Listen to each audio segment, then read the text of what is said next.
Let's talk about affinity mapping. If you want to make sense of all the various stories that you've heard through the research that you've done, there's no better way than affinity mapping. And it's something where you can come together with your team, share what you've heard, and see what kind of things you've heard in common. So why would you use it? First of all, it helps you make sense of the kind of messy qualitative data that you have, because you're going to come to your meeting with a whole bunch of notes of things that people said without any particular pattern to them. And so this helps you make sense and define patterns in them. And it helps you find these bigger themes from all the details in the stories that you've heard. Another thing it helps you do, which is really essential in design, is to help you develop insights. And an insight, to define it, is it's like a creative leap. So you've got a certain amount of limited facts, you've got an indication here, an indication there, and you say, let's put this together. Here's a possible explanation, or here's a way that we can think about this that would be original and different. And then you can go further and test those, build ideas of them, etc. So insights are really critical in design. And it can also, this kind of way of working, which is essentially using stickies, writing them individually and grouping them, that can be used for all kinds of purposes, for facilitating ideation, et cetera, et cetera.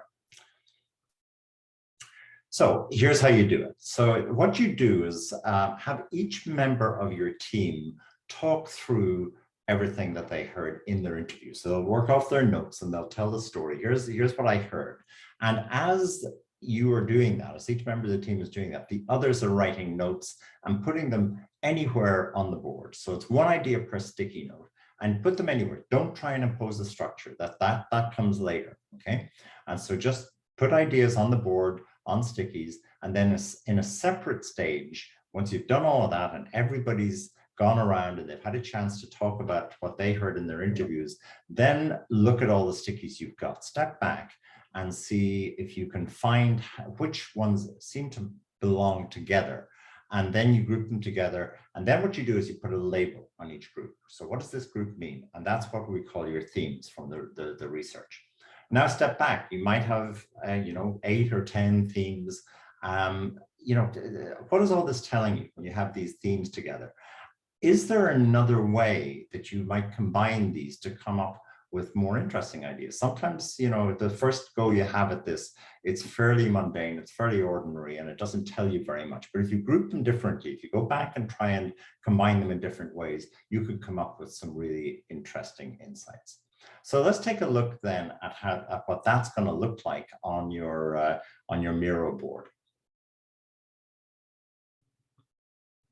So this is then the affinity mapping piece on your Miro board, and there's some directions here on the left. And essentially, what we've given you is a whole bunch of stickies, and you can expand this as you want. I've sort of written an example for you to give you a sense of what this might look like in practice, so that then we can go up to here, okay? And so now I'm just thinking about coffee shops, and so I might have said, okay, well, we're following a user into a coffee shop, and she smells the coffee as it's given to her. She sits with her friends. She talks to an individual friend of hers. Another friend arrives. She adds sugar to her coffee, drinks the coffee, finds it's too hot. She's laughing, etc. Well, could you group these? Well, yeah, you could. An easy way to think about that is, well, smells the coffee. That seems to be about the sensation of the coffee itself. So I would put that with the coffee is too hot, and I would put it with add sugar. Those are around the taste and the sensation of the coffee. And these other ones seem to be around the social experience. She talks to a friend, another friend arrives, she sits with friends, and she laughs at some joke they're telling, etc.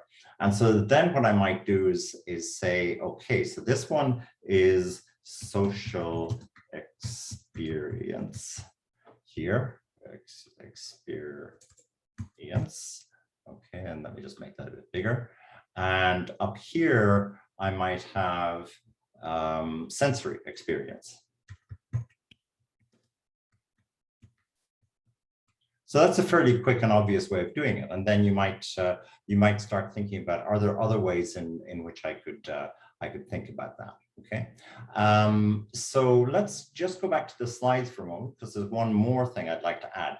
So what you're really after here is something really original and interesting to say. So as you do this, as you're listening to your colleagues telling you their stories, think about what's making you curious.